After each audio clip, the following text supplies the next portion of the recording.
This gave way to the next stage of capitalist development.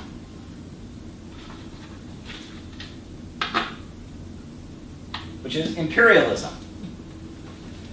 So, imperialism began with the factory owners and the captains of industry being replaced by bankers and finance capitalists and lenders. And there's a fundamental difference between a banker and a factory owner.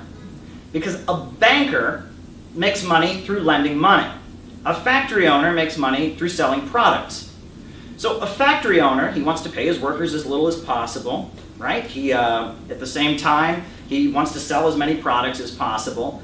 But a factory owner generally wants society to become wealthier, because the more prosperous people are, the more products he can sell. But a banker is very different. A banker simply wants to continue making money through lending money. And with imperialism and the rise of finance capital, we saw a dominance and the emergence of international cartels, huge multinational corporations, going across the world and essentially carving out spheres of influence. How about the Opium Wars in China, where they forced China to accept the importation of narcotics, forced them to accept products from Britain, not allow any tariffs, beat down the economy. The USA seized the Philippines, right? We know about the Spanish-American War, but not much is written about the Philippine-American War, which was hundreds of thousands of people killed in the Philippines, forcing the Philippines to be a captive market. And what's different between imperialism and industrialization is that during industrialization, that was the capitalists trying to raise the living standards in their home country, trying to expand the apparatus of production. But imperialism was the emergence of huge multinational cartels that were actively trying to stop development in the third world. In Asia and Africa and Latin America, they're going there and they're trying to hold back economic development, keep these countries poor, captive markets, make them dependent on international corporations.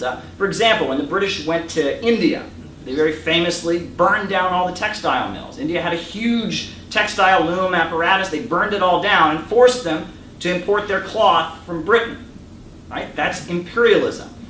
And in the time of imperialism, we saw the standard of living in the first world increasing at the expense of beating down any industrialization in the third world. And in the first world, you had the emergence of what you could call the labor aristocracy. And these were workers that were working class people, worked in a factory, worked in manufacturing, but they were well paid enough that they identified with the bosses and aligned with their own big corporations against the people in the developing world. And while the USA was bombing Korea and bombing Vietnam and destroying countries in mass, you had very prosperous manufacturing jobs in the home country, right? You had this aristocracy of labor that was necessary in order to have the unity in the first world in order to continue underdeveloping and beating down and halting development in the third world.